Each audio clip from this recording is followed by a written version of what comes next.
Very much. Welcome everybody to this session, which is on autopsies and forensic medicine. So you've been warned. You have some idea of the sorts of things we'll be talking about. My name's Michael Duffy. I'd like to start by acknowledging the Gadigal people of the Eora Nation, the owners of the land on which we're meeting today, and give a big warm welcome to any Aboriginal people in the audience. Our guest today is Johann Duflou, who is a forensic pathologist who I met first as a journalist many years ago at the Glebe Morgue, which no longer exists. He's a doctor who for many years did autopsies there. He was clinical director at the Department of Forensic Medicine in Sydney, and he's now an adjunct professor at the Sydney Medical School of the University of Sydney and an adjunct associate professor at the National Drug and Alcohol Research Centre of the University of New South Wales.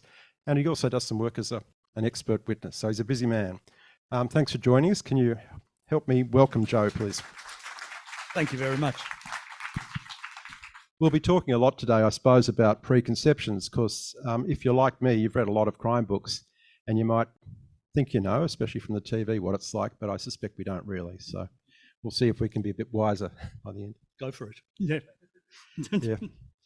When we were just waiting there, Joe said he thought he might have missed a few murders in his time, so he's very generously offered to talk to us about that. So we might bring that up later. But let's start at the beginning. Why did you become a doctor, and then how did that path end up in forensic medicine? Well, the short answer is that it was all a terrible mistake at multiple levels. The first terrible mistake was I caught measles, and this was in 1965. And I saw a doctor. He came to my home, gave me whatever, which made no difference, I'm sure. And the very next person that saw me was some relative or other. I was lying there, sick. And the relative, not having a clue what to speak to a 7-year-old boy about, asked me, "What do you want to do when you grow up?" I'd just seen a doctor. I said, "I want to be a doctor." And it was duly written down in the family records. You know, young Johann will become a doctor no matter what. The fact that the very next day I said, "I want to be an astronaut," you know, because it was right then as well. So yeah, whatever. And when just before finishing school, I told my parents, actually, you've got it wrong. I don't want to be a doctor. I want to be an accountant. That's a true story. Yeah. I got a clip across the ears. And told, "No, you won't. You are going to be a doctor." So I became a doctor. I then realized I didn't want to be a doctor. So it was a matter of what can I do to stay away from patients? And there was pathology, radiology, medical administration, anesthesia. And I sort of ran out of things at this stage. I decided, hey, pathology sounds great. I want to be a chemical pathologist because chemical pathologists work with numbers. Essentially, you get distilled down to a series of numbers, your cholesterol level, et cetera, et cetera. And isn't that wonderful? I can effectively have my passion, numbers, linked to medicine. Well, I didn't get a job. And, I didn't get in, which was a bit sad. And by the time I realized that, there were no jobs available at all for junior doctors. And I started hunting around for a job and couldn't find one. Sooner or later, I was told by the medical administrator who wanted me to leave the hospital, he'd had enough of me, thank you. "Why don't you do forensic pathology? I've always wanted to be a forensic pathologist." Well, that's a bizarre reason. Besides which, I was in South Africa at the time, and it would involve working with South African police, which I really didn't want to do. But in the end, I said, "Look, okay, I'll phone," knowing that there wouldn't be a job. And of course, when can you start? And I did it for a year, and that was, well, yeah, too bad. I've been there ever since. And as it turns out, it turned out to probably be a good career choice for me. Somehow I've got an aptitude. I don't know why. I have no real interest in solving crimes and that type of thing, but I enjoy forensic pathology. So that's why I'm still a forensic pathologist. I'm very glad you are. But having said that, accountant. I have jumped the gun a bit because I realise I probably don't fully know what forensic pathology involves in its broad range. Would you mind telling us that? Yes. And look, this is one of my bugbears, that forensic pathology is different things in different parts of the world.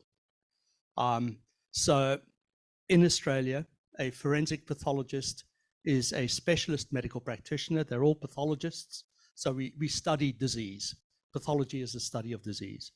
The way that the forensic pathologist studies disease is, in the main, we look at why people die, how injuries happen, can you interpret injuries, etc., and relaying that to the legal system in some way or other.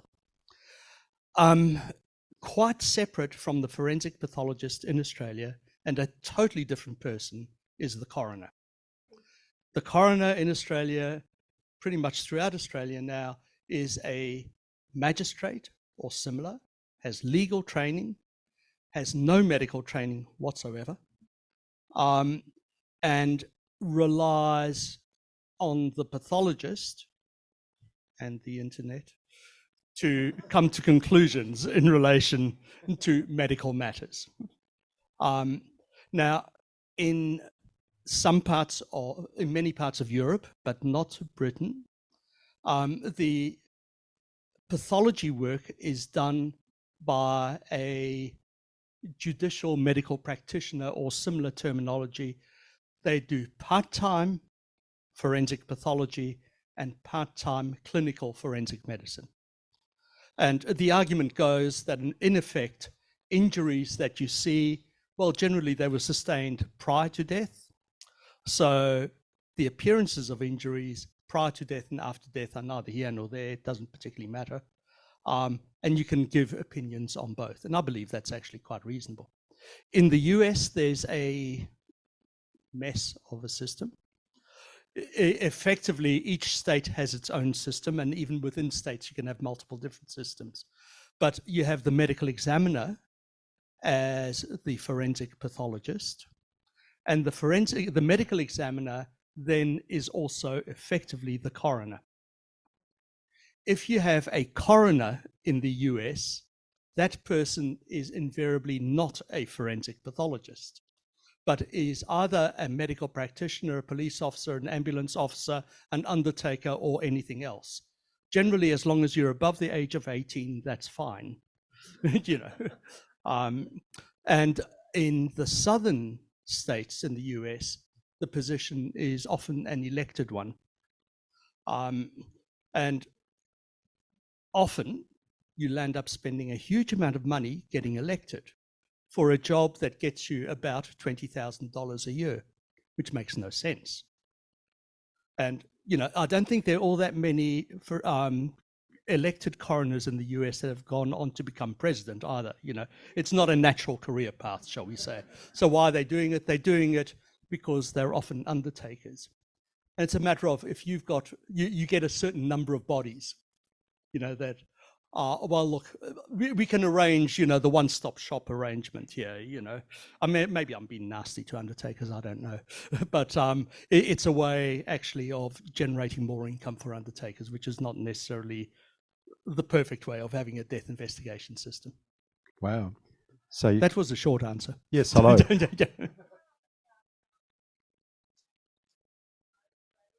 Yeah, we might ask questions a bit later if that's okay. We'll allow 10 or 15 minutes for that, for sure.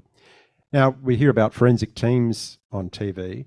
Are you in charge of them or not necessarily? Is that different? Okay, so well, look, in Sydney, I mean, in New South Wales. Okay, so in Australia overall, each state has its own forensic medicine system. Generally, they're exclusively in capitals, except in Queensland and in New South Wales, where there are a number of other units as well. So in New South Wales, you've got the main forensic pathology facility in Lidcombe now, used to be in Glebe, and you've got one in Newcastle, you've got one in Wollongong, and then I run a very small little extra unit occasionally in Canberra for the surrounds of Canberra. But in general, it's a single unit per state, and all the forensic pathologists for that state work in that unit. Okay, but you're responsible for that team, are you, that go out and look at different aspects of the crime scene in the body? I think saying you go out, probably not. Okay. Okay. So That's one of the most again, beloved characters in crime fiction, yeah. the doctor on the scene. Yeah. That doesn't happen. So unlike good old Quincy, and Quincy was a major influence in my life. He had a boat and he had a badge. These were two. He also had lots of women on the side.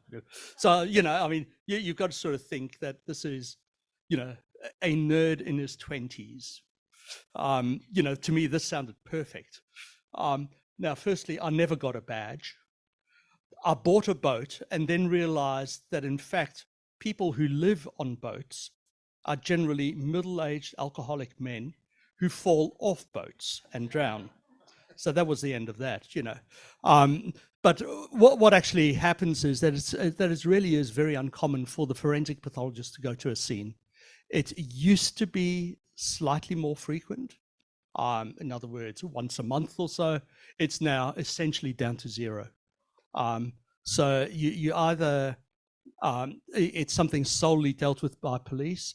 In the ACT, they've got a slightly different system where forensic medical officers go to each scene and at least certify the body at the scene and make some comments at the scene. So the fact that doctors don't go out there creates a massive problem for crime authors, because who are the police going to ask about the time of death? Because we're always used to the cops saying to the doctor who's on the scene, when did he die? And the doctor always says, I won't know for sure till I do the autopsy, but it was 11:30 last night, And sure enough, the doctor is always right. Yep. So I'm going to ask you about autopsies in a bit of detail, but how do you tell the time of death, just starting there? Or can you?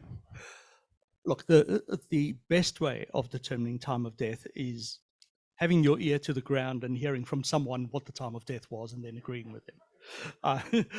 At best, and this is truly at best, based on looking at the body, you can give a number plus minus 3 hours. That's terrible, plus minus 3 hours. And the problem is that effectively what you're looking at above all else is body temperature. Okay.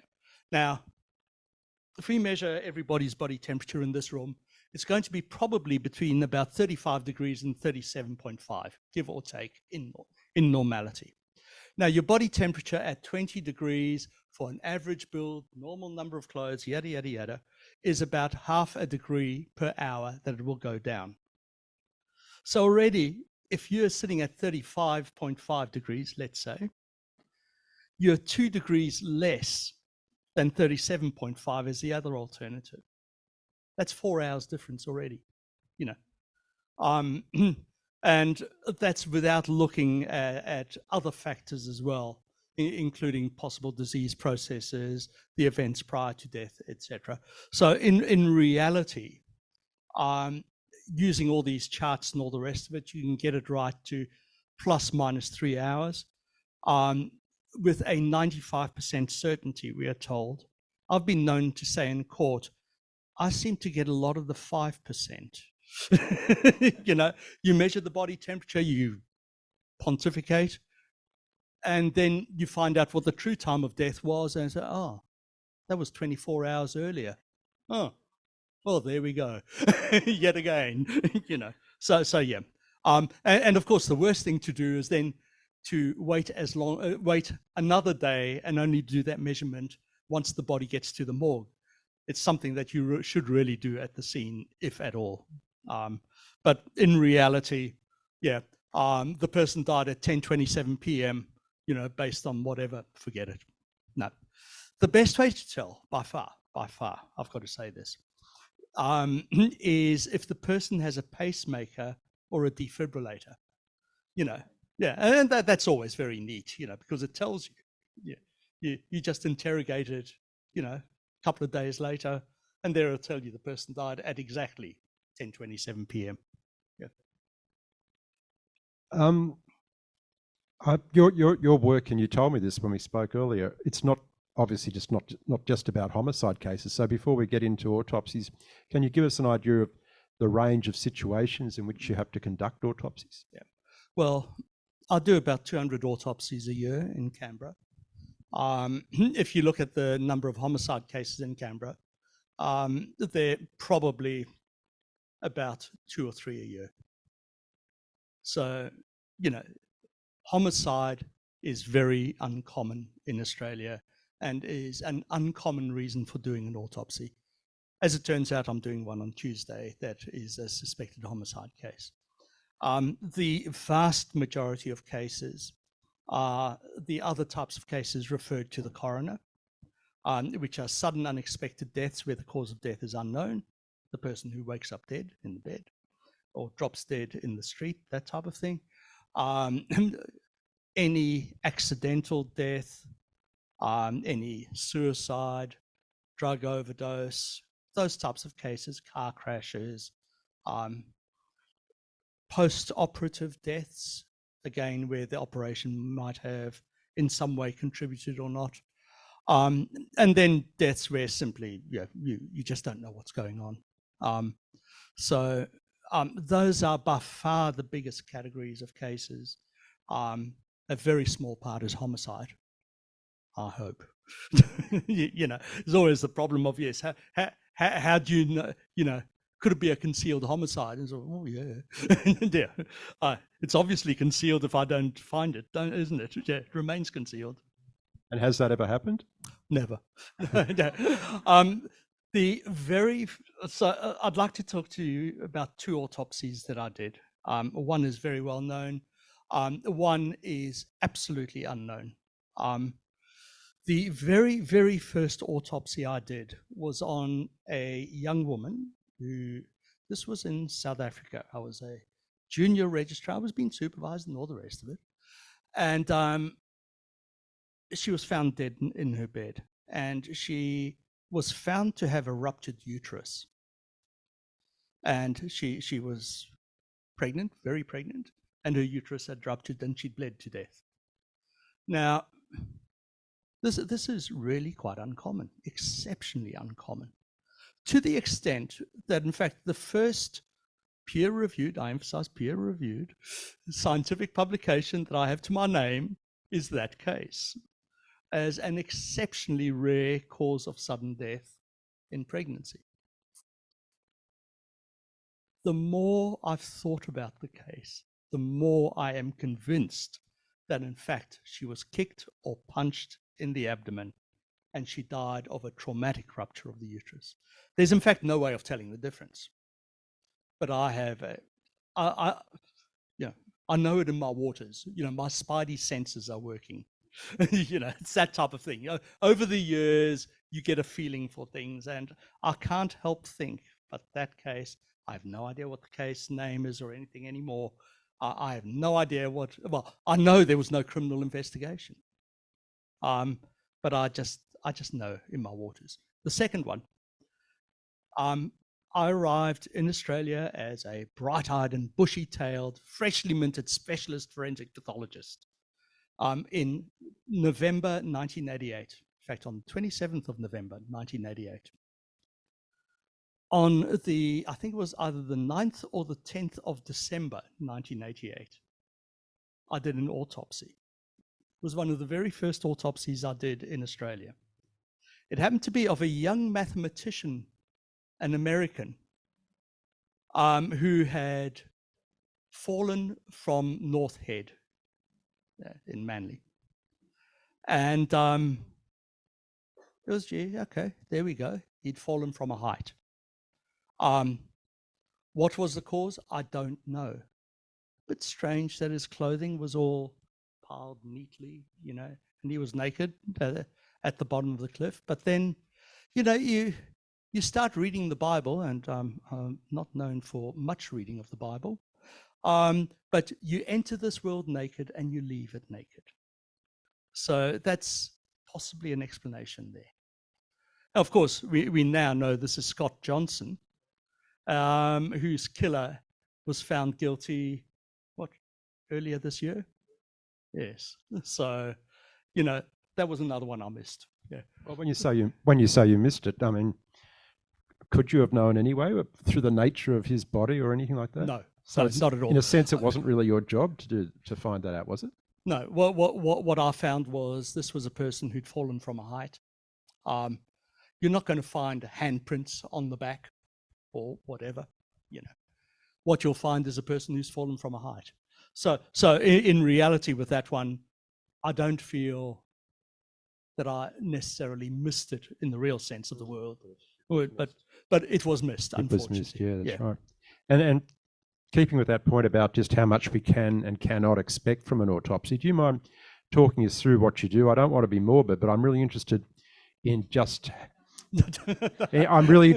how much you would hope. You know, that name, silent witness, just how much is it possible to learn from that body and what you have to do to find that out? Okay, look, the best way of viewing an autopsy is like when you go and visit your GP. Okay, it's a medical examination, and the techniques that we use are pretty much identical to what the GP does. There's sort of one or two minor little differences which involve a lot of blood, but you know, effectively, the principles are the same. So when you go in to see your GP, the very first thing that you pretty much get asked after the pleasantries and all the rest of it is, what's wrong with you? Tell me your diagnosis, please. You know, this is an open book exam. So, you know, I don't want to have to work it out if I can possibly help it. So tell me what's wrong. Okay, so you give a history. Now, the history in general will provide you with at least 60% of the diagnostic information and often 80% or more of the diagnostic information. And that's why often when you go and see a GP, the actual physical examination is a minor part of things, you know, because it's pretty obvious to begin with, just from talking. So what do we do as pathologists? We have generally the police history, which over the years has become better and better and better, where information is provided from an initial investigation as to what happened. Now, this may or may not be correct, just as much as when you see your GP, it may or may not be correct. And we then base our investigation on that history. So the GP will, you know, if, for example, you complain of a headache, he's not going to start looking at your toes. You know, it's, you know, you target the area that you're interested in. So the autopsy will target the area of interest. The person was walking down the street, clutched their chest, and collapsed to the ground. Gee, I don't know. I think I know where the problem probably is. Let's look in the chest first. If we find the cause of death there, great. Then we can stop.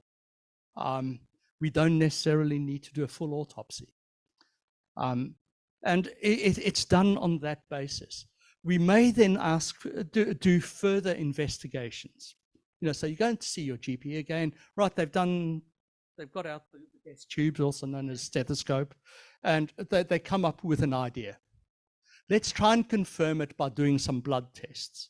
Pathologist does the same thing. Let's try and confirm now what I see inside the body by taking specimens and testing those specimens, either microscopy, toxicology, whatever. And as you do your investigation, you refine your diagnosis until hopefully at some stage you're satisfied as to what's going on here. And so in reality, it's a medical examination like any other. And I think viewing it that way really is the best way of viewing how the autopsy works. It also shows you where things can go wrong with an autopsy, just as much as it can go wrong with a clinical examination. Because firstly, we're highly dependent on history. And, you know, I've given some examples to medical students and to lawyers where you vary the history. And depending on how you vary the history, what the outcome of your investigation is. And all of them are entirely valid outcomes. Of course, only one can be the true, what truly happened. But you are so dependent on history that if you're not careful, you can truly land up going in totally the wrong direction. And a real problem there is cases of interpersonal violence where there's heart disease, drug use, often forms of interpersonal violence that are not inevitably lethal, based on the injuries that you see. And the specific problematic one is any neck compression case can really be quite hard, because injuries seen in neck compression cases can both kill and not kill, and yet have the same appearances. Well, that's really interesting. I'd always assumed, I don't know why, that it was a kind of every autopsy, followed the same steps, but obviously not. No. Yeah. And in terms of the organs of the body, what are some of the most helpful in terms of telling you about how someone died, or even how they lived, in terms of alcoholism and things like that? Well, in terms of how they died, it obviously depends on the type of case. If you're looking at natural diseases, the big one's the heart, followed probably by the lungs, liver, kidneys, brain. In terms of homicide, that's really dependent on which part of the body's been targeted or sustained the injury. It's often head injuries, and those can be complex. In terms of alcoholism, what does it do to you? Yeah, every part of your body is affected, rest assured. But yeah, certainly severe liver disease. I think we all know about cirrhosis, but can equally affect your heart and brain and all the rest of it. One of the things I get asked inevitably at every autopsy that I demonstrate is, was he a smoker? And, so I don't know, is the inevitable answer. Because if there's carbon pigment in the lungs, well, maybe he was a coal miner. Maybe he liked outdoor barbecues, sat around campfires. Maybe he was a diesel mechanic, or maybe he was a smoker. Probably he was all of that. And smoking-related lung disease is, well, no ifs or buts about it, bad news. But you can't just look at a lung, smoker, the end, There are abnormalities there, and some may be due to smoking, but certainly not alone. Joe, we hear about toxicology all the time too on TV. Is that mainly, do you use the blood for that, or are there other ways of doing it? Yeah, look, more and more it's become, to all intents and purposes, blood only. And there are many reasons for that, but probably the main one is that most of the reference ranges for all the various drugs are related to blood and not to other organs in the body, like liver, kidneys, brain, whatever. Just, I suppose, a point about toxicology and why it's different, or forensic toxicology at least. Let's go back to our patient who's gone to see the GP. So off they go for lab tests, okay, for chemical pathology. Remember, I wanted to be a chemical pathologist, okay. So what happens is that the doctor fills out the form and asks for what are the values for these parameters in the blood, effectively, okay. So might ask for cholesterol, triglyceride, uric acid, glucose, whatever. Okay, I want the results for these for these substances in your blood. I want them as accurate as possible, please. And so I can make a decision as to what's wrong with the patient, or to manage treatment in some way. And that's fine. Next day the results come back perfect, not a problem. And you can be pretty sure those results will be pretty accurate.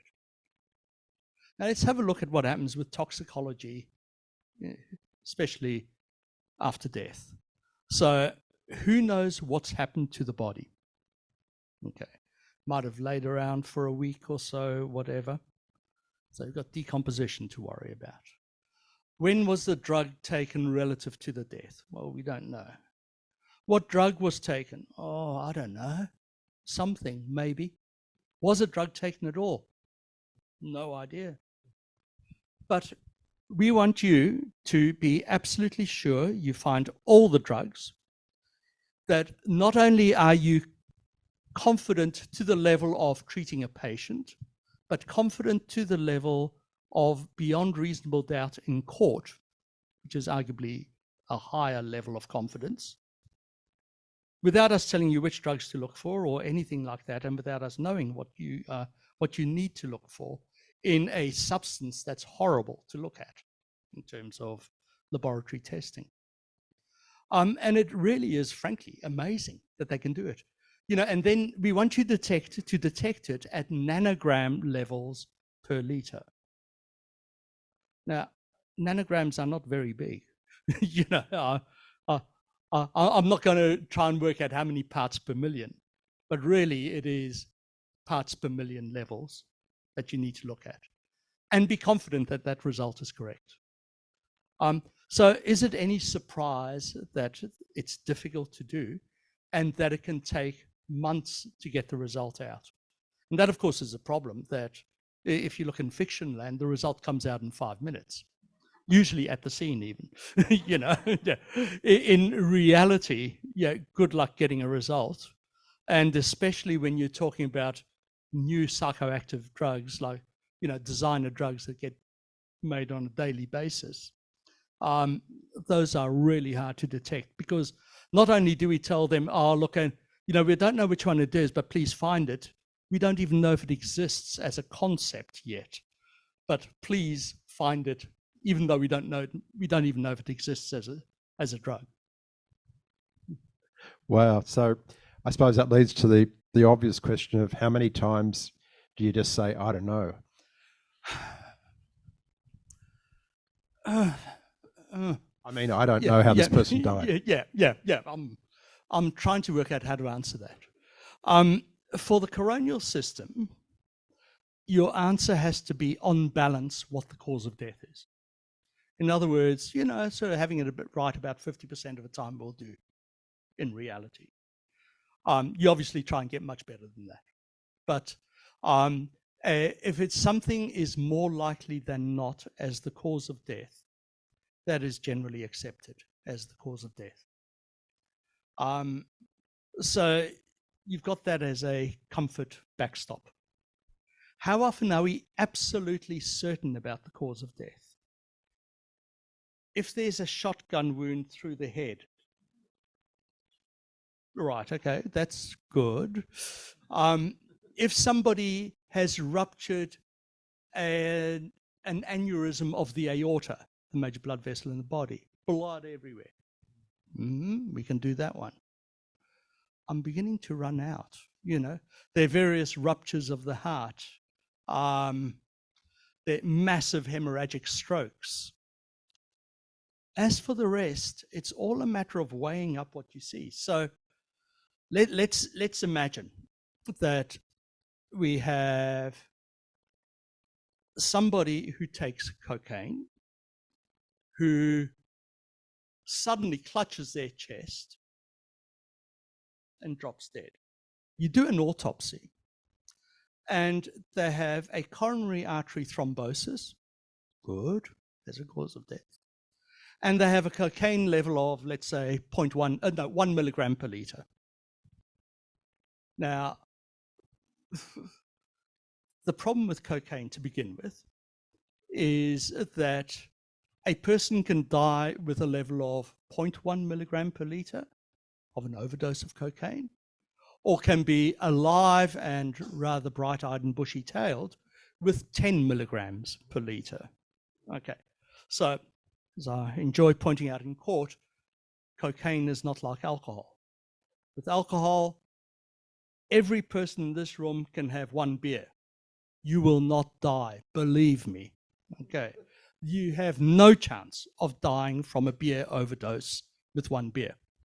If I give you a bottle of scotch and tell you drink the entire bottle, make sure none of it gets lost, probably around about half of you will die of an alcohol overdose. Okay, alcohol has a good dose-response relationship. Small amount, not a problem. Big amount, big problem. Driving response, same story with alcohol. You look at a number of the illicit drugs, and specifically the stimulants are examples of this, cocaine, methamphetamine. A level of 0.1 milligram per liter, you're either alive or dead due to an overdose. A level of 10 milligrams per liter, you're either alive or dead due to an overdose. And anything in between. And you cannot tell. we did some research where we looked at this specifically in overdoses, where we were happy there were overdoses, people who died in car crashes and whatever, people who committed suicide, people who died of natural causes, and people who died of homicide. The median levels, the average level of methamphetamine in those cases was the same, was 0.3 to 0.4 milligrams per liter in all of them. In other words, the level tells you nothing, absolutely nothing. So did our guy with the coronary artery thrombosis, people, I predict there's some people in this room who've had a coronary artery thrombosis. And, you know, unless you've stopped moving very recently, you've probably survived it. So, you know, you can survive a heart attack, no problem. I mean, I think we all accept that. So what did that person die of? Did he die of a cocaine overdose or of a coronary thrombosis? And you land up sort of trying to pick it. But how certain you can be is another story altogether. Okay. And part of it, unfortunately, comes in with prejudices that you hold. So cocaine must be the cause, you know. But in reality, it might be the heart attack as the alternative. And do police watch autopsies? It depends. In some places they do, in others they don't. In general, in Australia, yes, they come and watch homicide autopsies. They assist, for example, in terms of taking the photography of homicide autopsies, but not in relation to your standard routine case. Okay. You may not, I'm not asking you to identify a victim here, but have there been any cases in homicide where you think the autopsy or your results contributed particularly to solving the crime? So after my rather unsuccessful start in Australia, a few months later, a little old granny was found dead outside an apartment block in Mossman. Yes. And there was just the only real concern about the case in reality at the time was her purse was missing. That was a bit strange. You know, not quite right. So police attended the autopsy. And I did the autopsy. And there was a specific injury to the back of the head that worried me. It was just one injury that worried me. And the problem with that injury was it was a vertical laceration right in the midline of the head. Okay. And the working theory was there was a little old granny who'd fallen over, and you know, which happens all the time, tragically. And you know, if you're elderly, you don't do well if you fall over and smash your head in. So I did the post-mortem, and after doing the post-mortem, I said, look, I'm not buying this as a fall. I don't think it's a fall. I think somebody has struck her to the head. Really do. And you know how sometimes you tell a person something and you know they're not believing you? And, you know, the relevant police officers say, oh, thank you, doctor. That's very interesting. Thank you. We'll make sure to investigate that. And I thought, yeah, right, okay. And look, it was a brave call. But about 6 weeks later, I was able to say, I told you so, and now you have a serial killer. Yeah. And as it turns out, I was right. You know, I mean, it's not often that I'm right with something, you know, but that time I was right. I felt particularly proud of that case because it was a lucky break in reality. But yeah, so that one, yes. Yeah. You file a report, I assume, do you, at the end of an autopsy? That goes off to the coroner or the police? Yeah, okay, so what you'll end up doing, and it's pretty much the same throughout the country, is you have a one-page pro forma, which basically gives a cause of death, maybe, what you've done, what you plan to do, the end. Signed, body can be released or maybe can't be released. Sometimes, very rarely, you might want to hold on to the body. And the reason why you might want to do that is you might want to go and have another look at something. You might not quite have finished yet. Autopsies can sometimes take a number of days to do. But in general, you also say you're happy for release of the body at that time. You then land up dictating the autopsy report, and this sort of varies from pathologist to pathologist. What I tend to do is I start off dictating during the autopsy, you know, the good old dictaphone in hand, walking around the body. If it's a homicide, after I've done some general descriptions of the body, I then put my dictaphone aside. I then start drawing on sort of diagrams of bodies.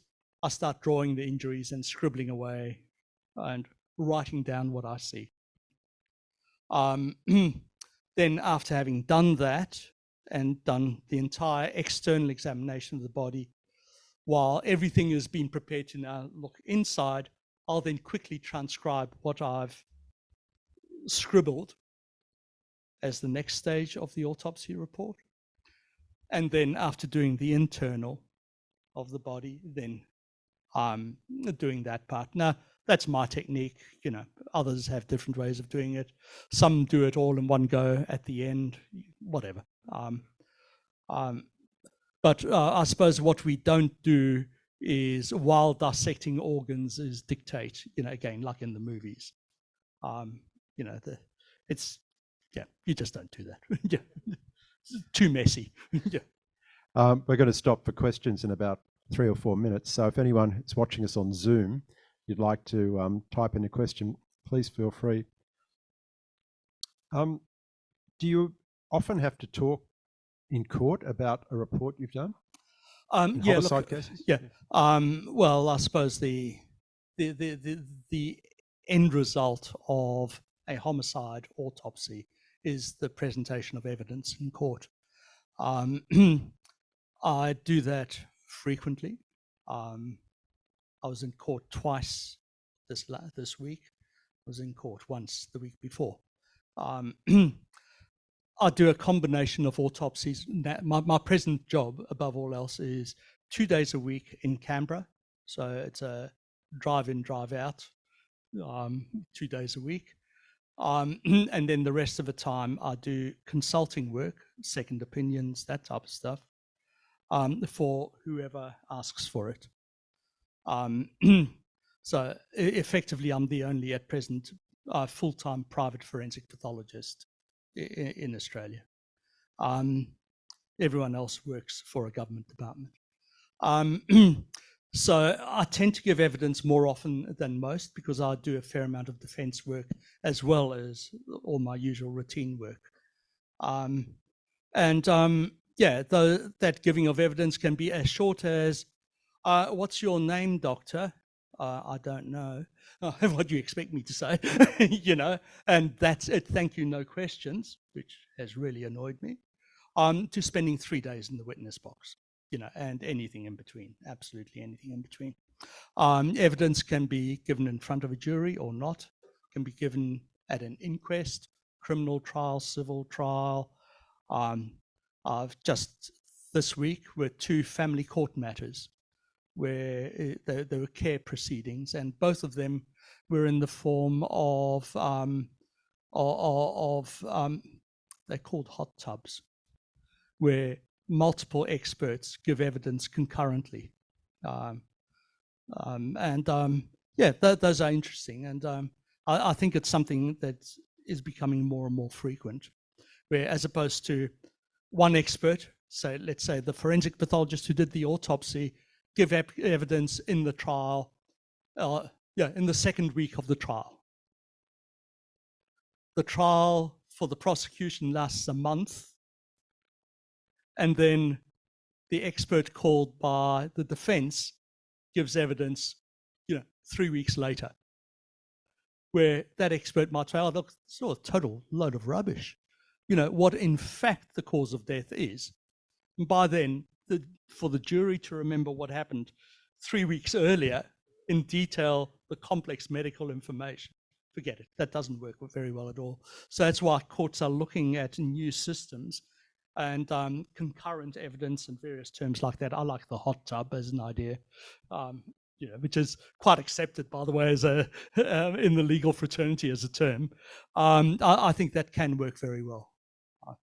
And so you're literally both sitting in court together. Yeah, that's right. You're either sitting in the same witness box or very close to each other, And look, I mean, you can have, major disagreements, or you can really sort things out very nicely.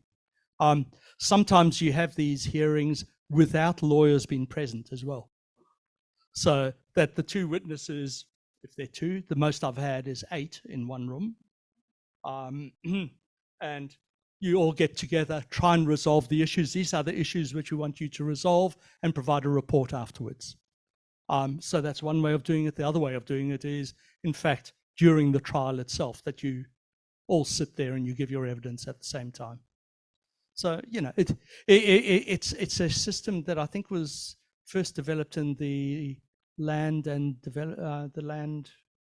Environment Court, and has now moved over into criminal law and coronial law as well. Sounds good. I'll just ask two quick questions of my own, just out of curiosity before we go to questions. Is it true that people don't bleed once they're dead? I'll get a lot of blood on me during an autopsy. Right. Look, the technical answer to that is no, they do not bleed, but they do shed blood. So, for example, as a simple issue, if you've got a stab wound in the chest, big gaping hole in the chest, you accumulate blood in your chest. If you roll over the body, blood will come out. A litre or more of blood can come out. But you don't bleed as such. But yeah. Okay. And the second question: if someone's smothered with a pillow or something, do you normally find some sign of that in their nose or is it possible to tell?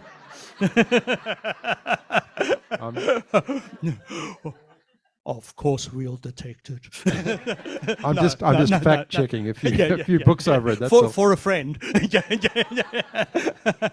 Well, you can tell your friend that they'll probably get away with it. Unfortunately, No. Seriously, the one of the great challenges at autopsy is identifying smothering and other forms of obstruction of the airway. The features are, to put it mildly, non-specific, and you may see nothing at all. And that really becomes quite a problem, because if you see nothing, giving that as a cause of death obviously is problematic. I don't think you can give that as a cause of death. All right, thanks very much for that. Absolutely fascinating. I've learned a huge amount, and I'm probably about to learn a lot more. Any questions, please? I think we have a microphone here, so we might just, the first hand up is over there. We might start there, and then we'll work our way around the room. We've got plenty of time, so I thought you might be a bit curious. So we've got about 12 minutes. Hi, this might be more of a legal question, but I'm going to ask it to you anyway. And I'm wondering if it's come up in your career in cases of suspected suicide or suspicious death.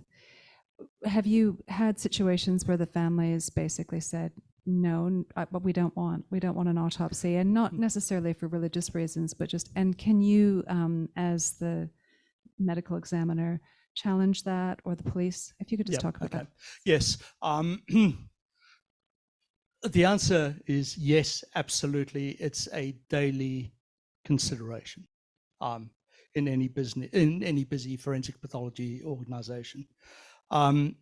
Throughout Australia and New Zealand, the legislation allows for objection to autopsy.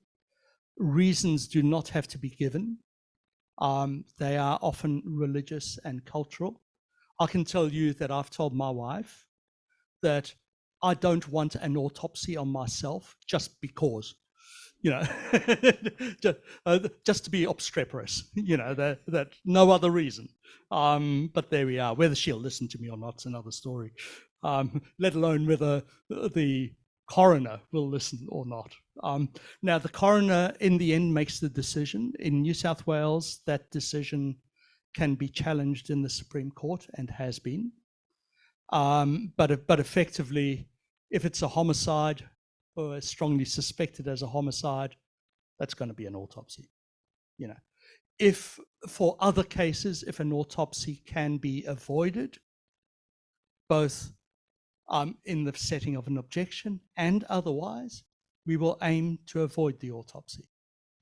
So if, for example, let's say a person takes an overdose of some medication which we know is highly capable of killing, there's a history of suicidal ideation, there's a suicide note, there's absolutely nothing suspicious of any type, hopefully, in relation to the scene.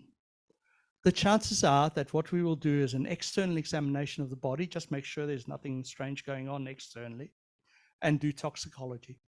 If possible, we will hold on to the body and try and arrange for as urgent as possible toxicology targeted at those drugs.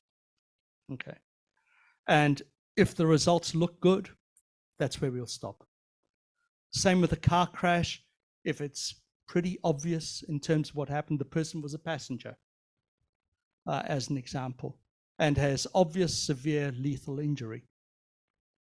The autopsy will involve an external examination, probably a CT scan of the body, and toxicology. It won't involve an internal. Okay. So, and there's anything in between for all of those.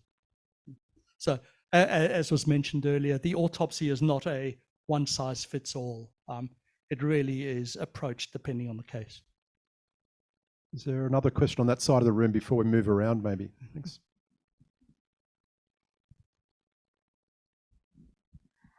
Hi, I'm just wondering, you mentioned how if you come across the cause of death, such as you find it's with the heart or something, the autopsy stops there.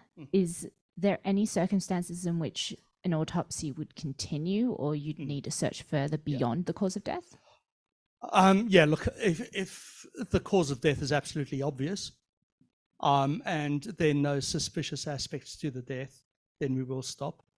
But let's imagine we've got a homicide, and there's a gunshot wound in the head, goes through the head, and there are a number of other gunshot wounds. We will go hunting for every one of those bullets because those are all important evidence, in terms of trying to work out what's going on, as an example.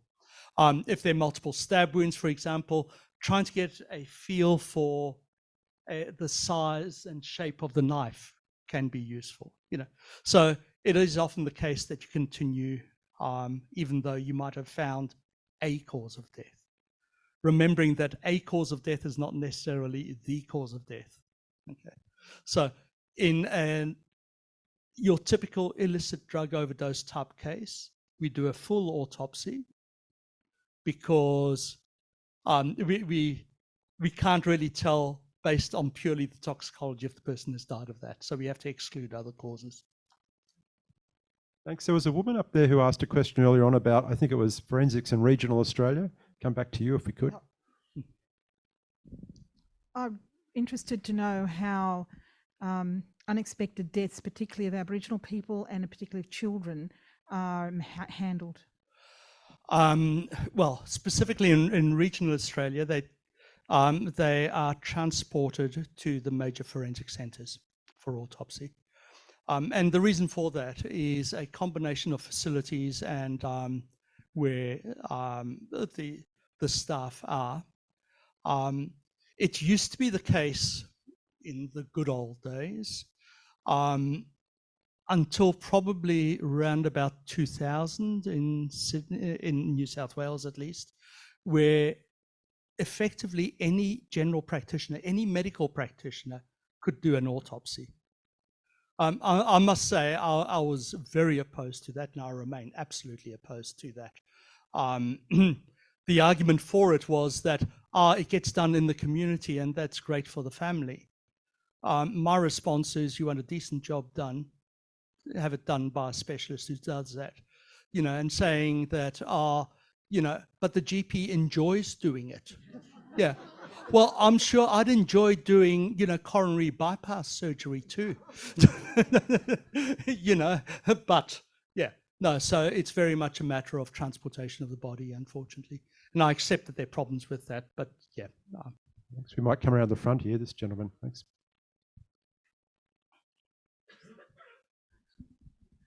Have you ever had to examine an exhumed body? And if so, what particular problems did that present? Yes. Problem number one is that you don't have a fresh body. So the closer you do the autopsy to death, the better in general.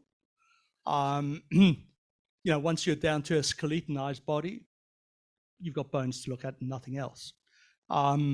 And decomposition is not pleasant, and whether it's in a coffin or not, it's as unpleasant, believe me.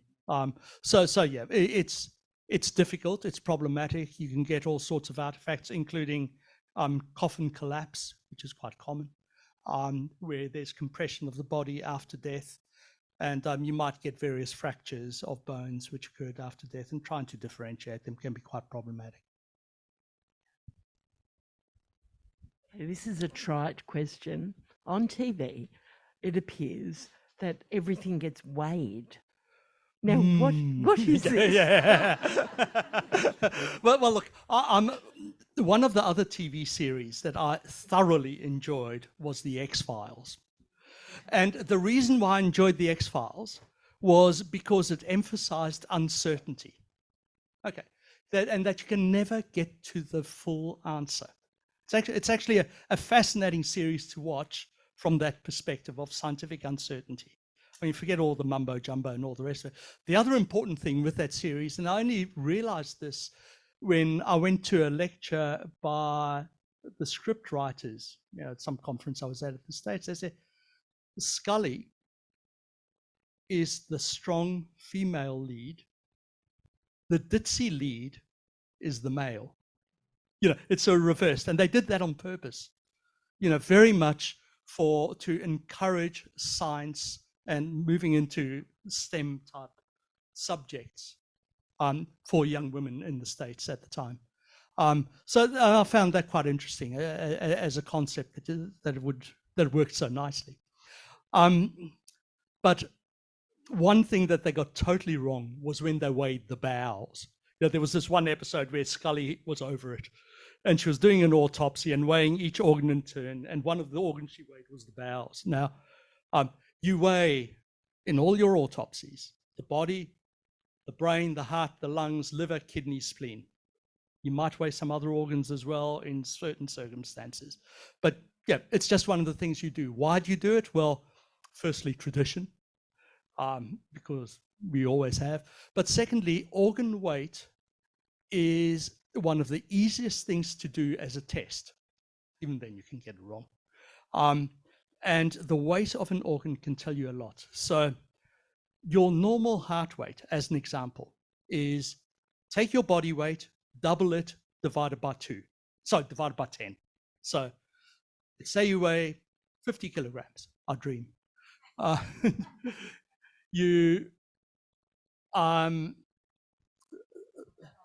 sorry. Okay, no, I've got it horribly wrong. So take the body weight, halve it, 25, add a 0. Maximum heart weight, 250 grams. Okay. Let's look at the more likely 90 kilograms, or maybe slightly more, if gravity happens to suck hard today. Yeah. So take 90, divide by 2, 450, 45, add a 0, 450. That, as a rough and ready, is up to how much the normal heart can weigh. Above that, you've got a diseased heart. Now, your heart can be diseased below that as well, but all organs have normal weights, and you just know them. It's something you learn. So it's a very nice way of very quickly knowing there's a problem. So if my liver, God forbid, weighs more than 1.5 kilograms, I'm sure it does, yep, that's an abnormal weight for me. Okay, thanks. We've got time for one more very quick question. I think up here, thanks. Maybe up there. Thank you. Depends. Coronial.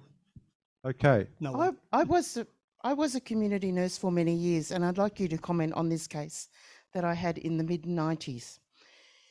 It was a man who had abnormal behaviours, and then he turned out to have syringomyelia and was seen at a hospital but thrown into a psych unit for a week before it was revealed that he had quadripresis.